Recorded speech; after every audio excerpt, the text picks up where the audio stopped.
عبداللہ بن شداد کہتے ہیں کہ میں حضور علیہ السلام کے پیچھے نماز میں تھا، سجدہ اتنا طویل ہو گیا کہ ہمیں لگا کہ امر الہی آ گیا ہے، اللہ کا حکم آ گیا ہے، اور حکم الہی کی وجہ سے حضور کا وصال ہو گیا، یا پھر یوں ہوا ہے کہ کوئی وحی کا نزول ہو رہا ہے۔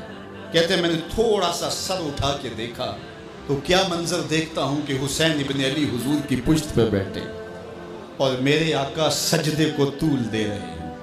خیر سلام پھرا تو میں نے تو یہ منظر دیکھ لیا تھا، باقی لوگ انہوں نے حضور کی خدمت میں عرض کی ہمارے ماں باپ آپ پہ قربان ہوں حضور، ہمیں یہ لگا کہ جیسے آپ پر امر الہی آ گیا ہے یا پھر آپ پر وحی کا نزول ہو رہا ہے۔ تو آقا کریم نے ارشاد فرمایا کہ میری پشت پہ میرا شہزادہ بیٹھا تھا۔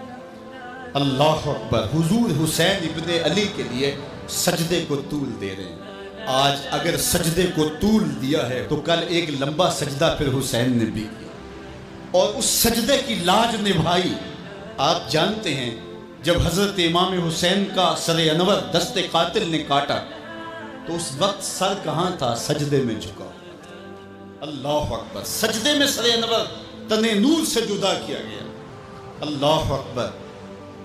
حضرت نبی رحمت عرفات کے میدان میں کھڑے ہیں تو کسی نے آ کے کہا اے اللہ کے محبوب، فلاں شخص فلاں آدمی لبیک لبیک پکارتا ہوا حج کرنے آ رہا تھا، اونٹ سے گرا ہے، گردن کی ہڈی ٹوٹ گئی، موت واقع ہو گئی، کیا حکم ہے؟ فرمایا اسے احرام میں ہی کفن دیا جائے، جنازہ پڑھو، اس کی تدفین کر دو۔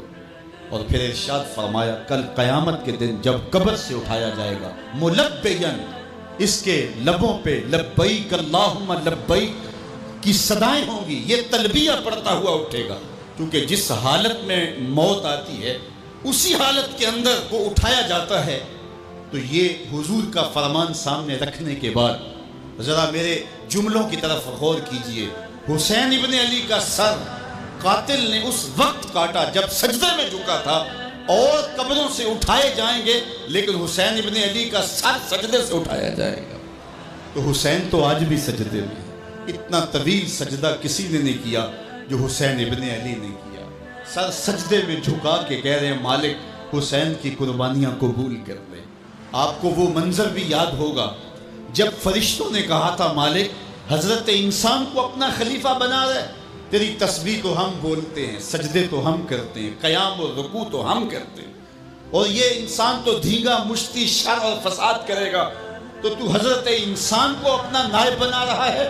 جواب آیا تھا انی اعلم ما لا تعلمون، فرشتوں جو میں جانتا ہوں وہ تم نہیں جانتے، تمہاری نظر عناصر اربعہ پہ ہے اور اس کا جو نتیجہ نکلنے والا ہے تم اس پہ نگاہیں جمائے ہوئے ہو۔ آگ، ہوا، مٹی، پانی، ان چاروں کا مجموعہ فساد نہیں کرے گا تو اور کیا ہوگا، شر نہیں کرے گا تو اور کیا ہوگا، لیکن تمہیں یہ نہیں پتا کہ اگر اس عناصر اربعہ میں محمد عربی کا لعاب مل جائے تو پھر حسین بنتا ہے، اور تم کہتے ہیں سجدے ہم کریں گے، رکوع ہم کریں گے۔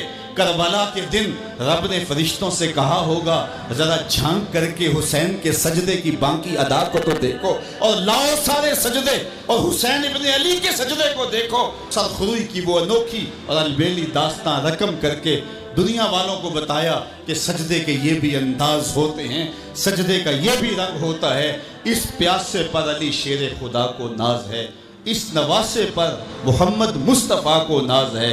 اوروں نے بھی سجدے کیے پر اس کا عجب انداز ہے، اس نے وہ سجدہ کیا جس پر خدا کو ناز ہے۔